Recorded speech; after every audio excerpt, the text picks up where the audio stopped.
Hello, I'm Mantastic and Fantastic, and tonight I can kind of see, so that's why I don't have the sunglasses on, and I'm actually going to be reviewing the new Godfest exclusives Sitri, Dantalion, and Paimon. I don't like pronouncing things, but you get that wonderful pronunciation anyway. Hooray!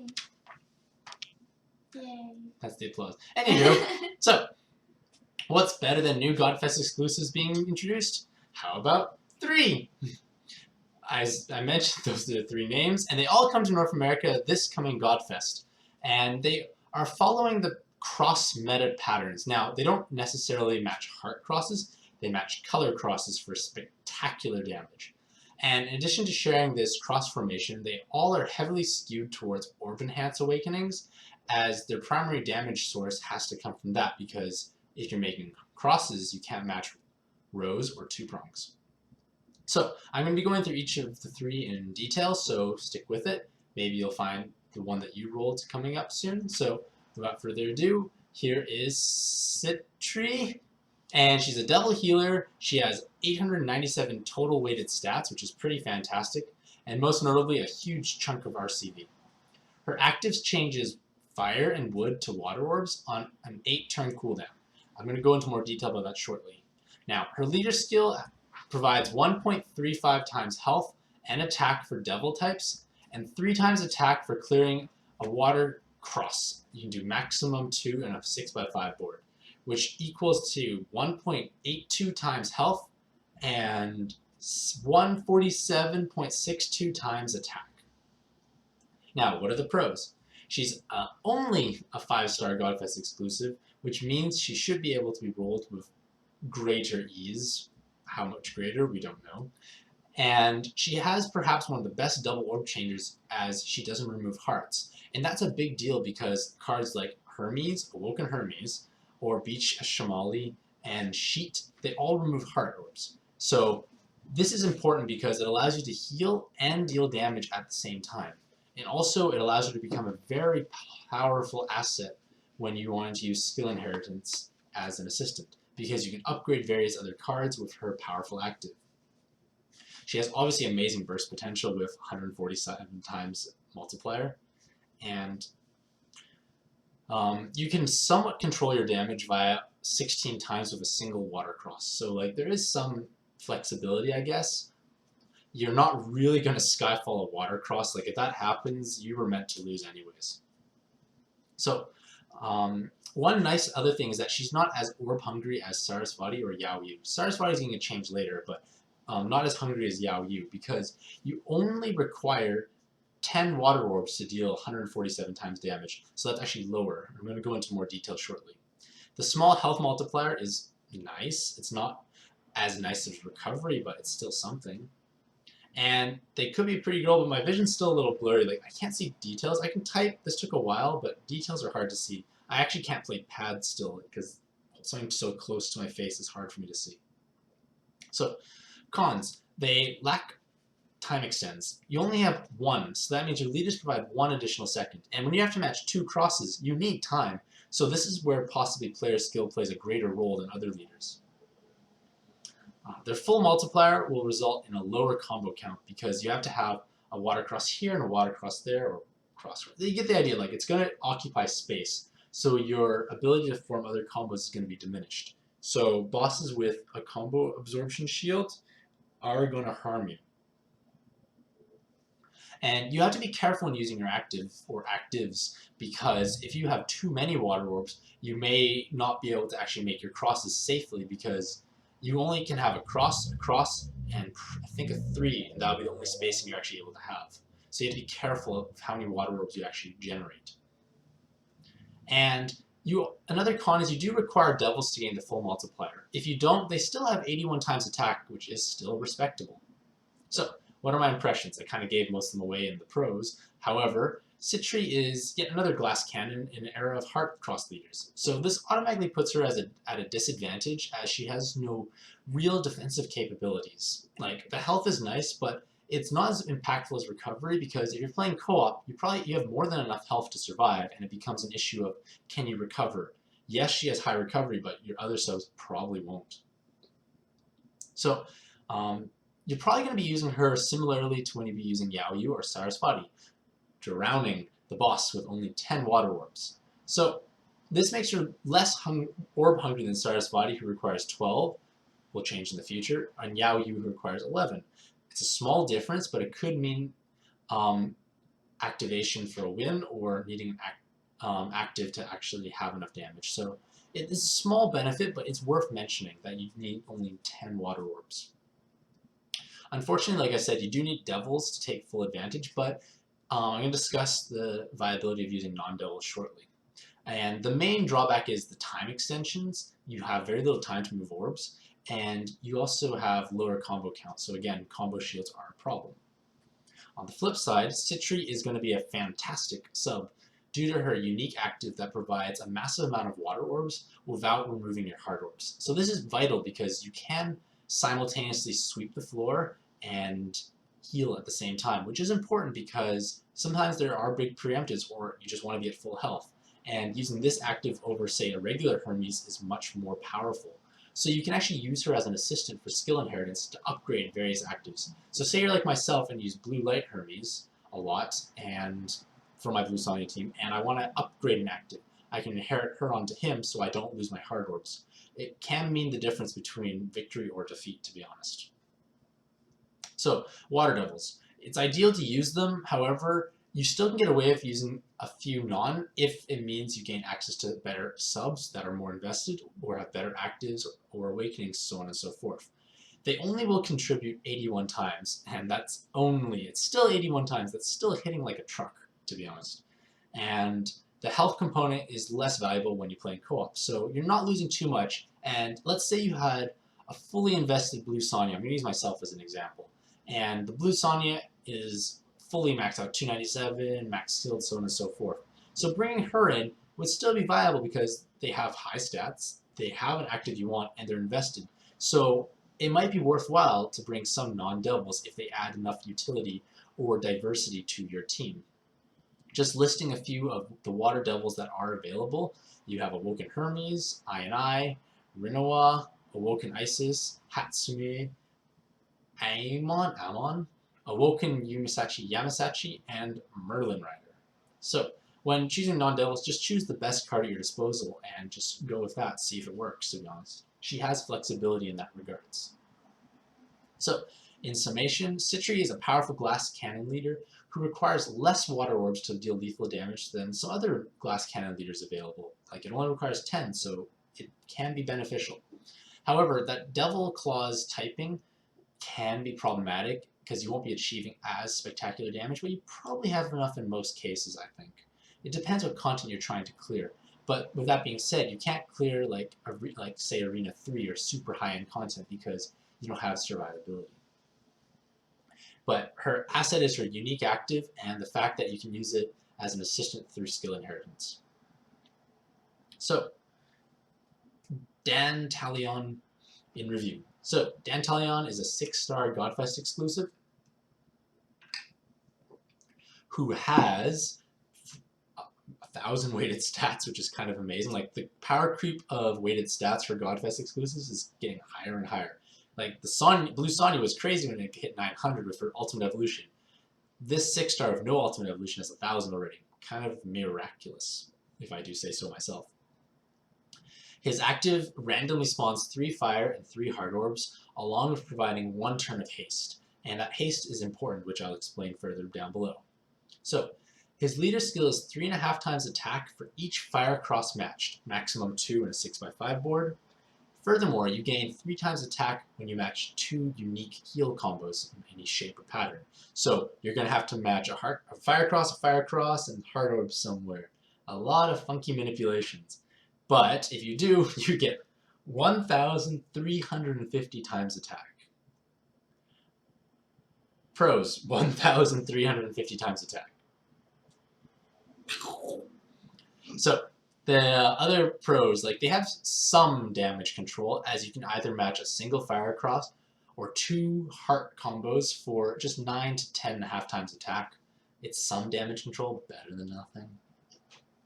You can form a system, and this is key. If you have at least two subs with 7 turn actives, you can form a system.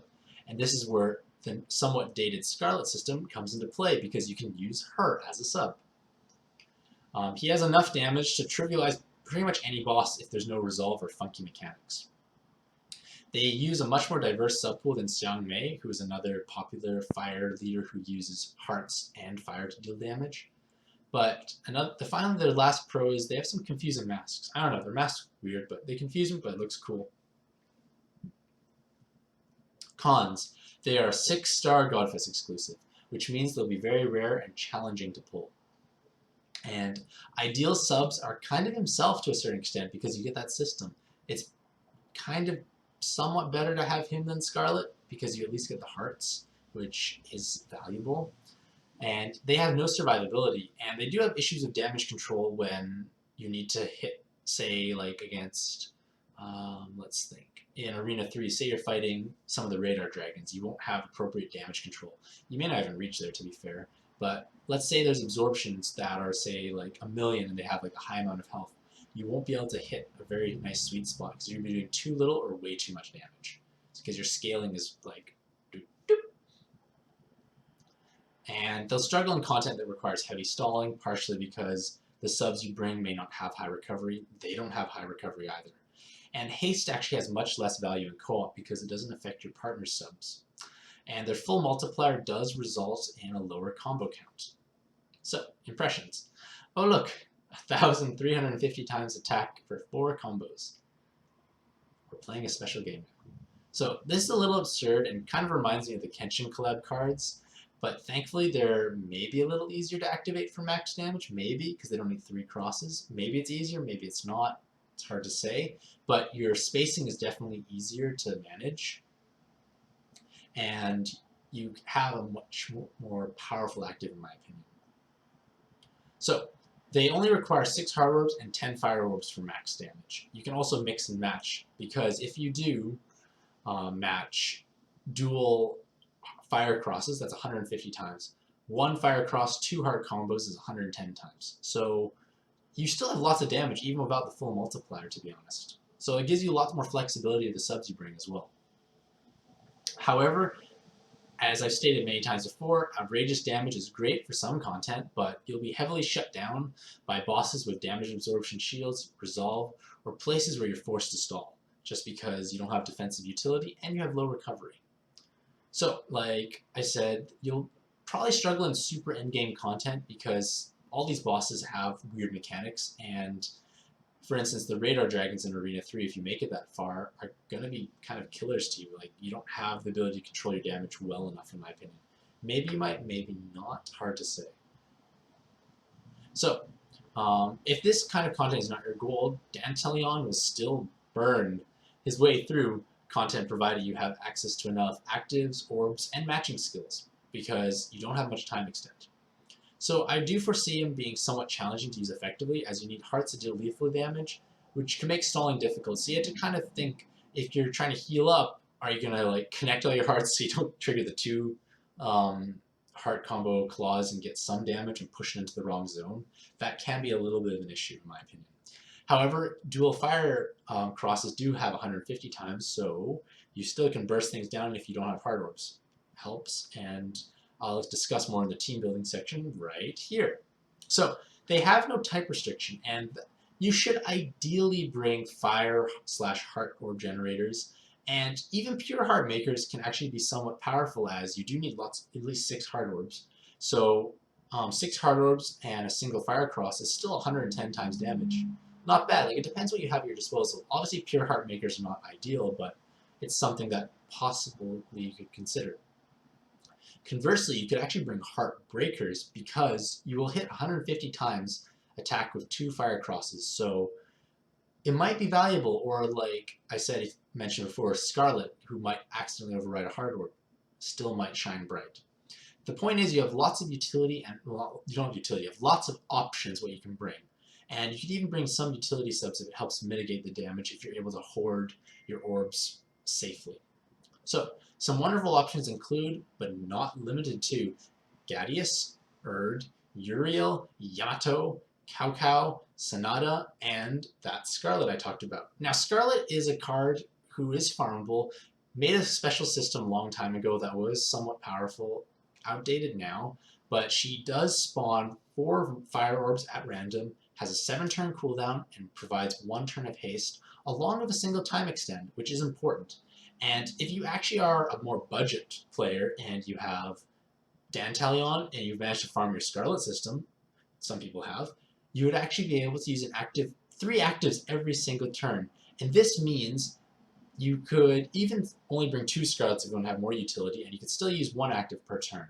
But let's say you have a full Scarlet system, or Scarlet/Dantalions as a team. You could use 3 actives per turn, which means you could use 1 Scarlet, 2 Dantalions to get your full multiplier guaranteed, because you would actually, well, not guaranteed, you have a much more likely chance of it happening, or and then 3 Scarlets. But the point is, you have a very high chance of getting the full activation, and at worst, two Dantalions plus a Scarlet is actually 6 hard orbs. So you use Scarlet first, then 2 Dantalions. You generate 10 fire orbs, which is your cross, and 6 hard orbs, which is your 2 heart combos. So you could do full activation every other turn, and then in the second turn you use the 3 Scarlets, which make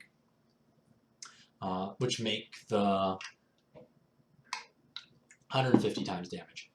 Pretty fun, I think. I think it'd be pretty fun to play. Just something to consider, and at least he has a farmable option.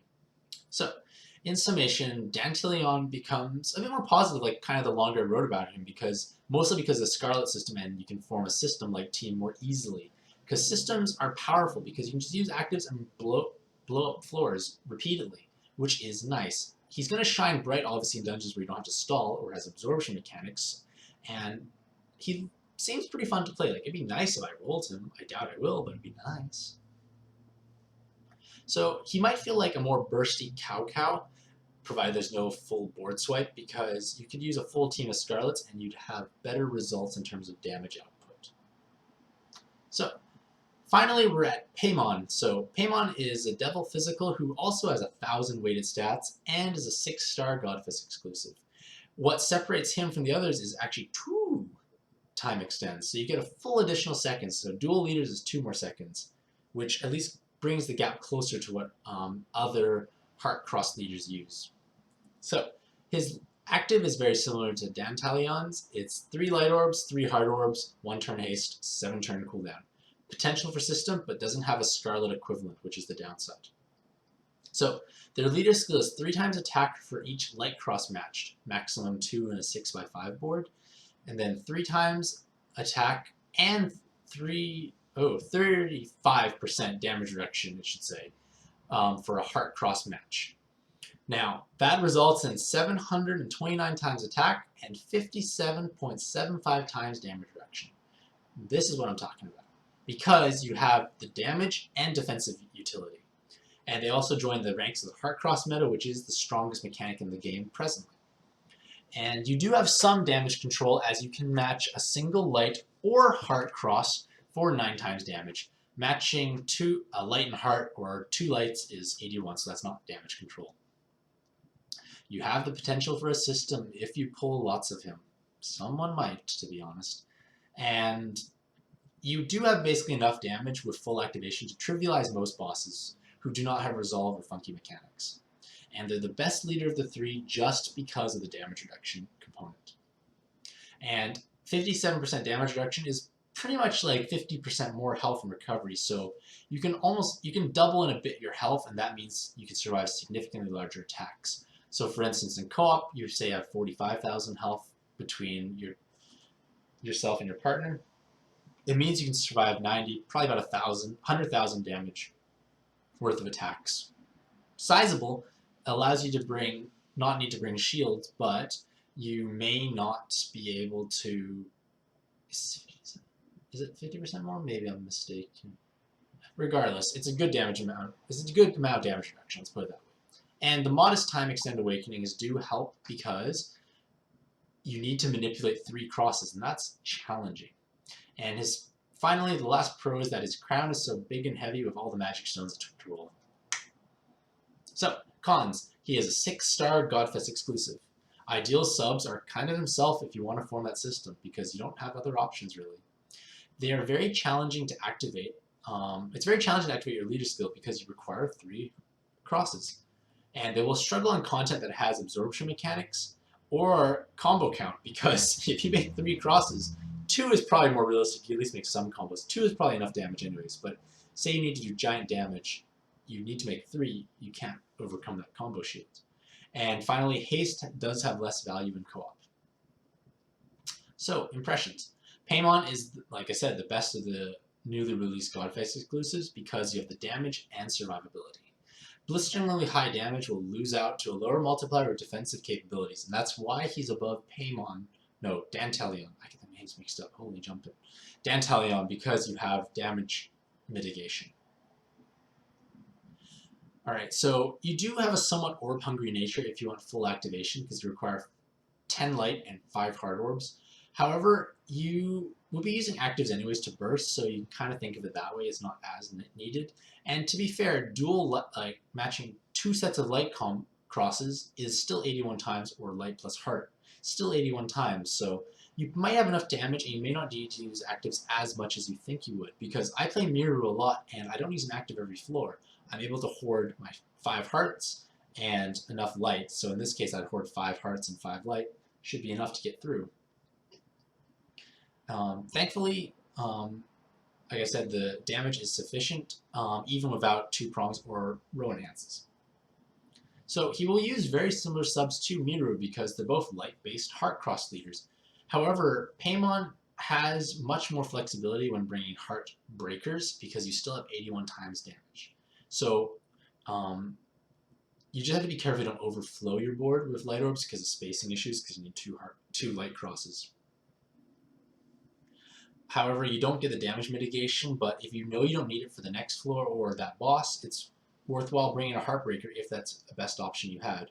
So the main drawback is that he has less time extend than Miru, and it sounds weird, but you have to take player skill into consideration because Miru does add 4 seconds, Paimon adds 2, so you might still have enough time, but you might struggle. It depends on how long you've played for or how comfortable you are with the cross mechanics. So, like I said, this may or may not be an issue for you, it just takes practice. And Paimon could even function as a sub on Miru teams because he does have a favorable active to, say, correct bad board changers, or to just give you enough extra orbs to fulfill your multiplier requirements. So, Paimon will build very similar to Miru, but they do have more flexibility because you can bring orb changers that take away hard orbs, so it is of value to consider them. So, some strong subs include, but are not limited to, DQXQ, Bale, especially in co-op, Saria, Apocalypse, Apollo, and Wukong, who doesn't have an icon.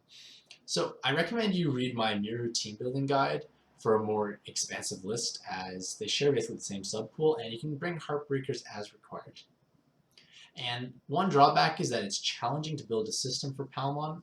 Paimon? I'm probably saying names wrong this whole time. Regardless, maybe it's my vision. I can't see if it's an L or not.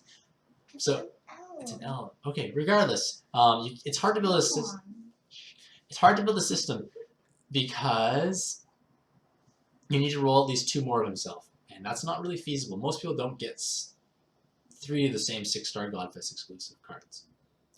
So in summary, Paimon, he's your friend, pal.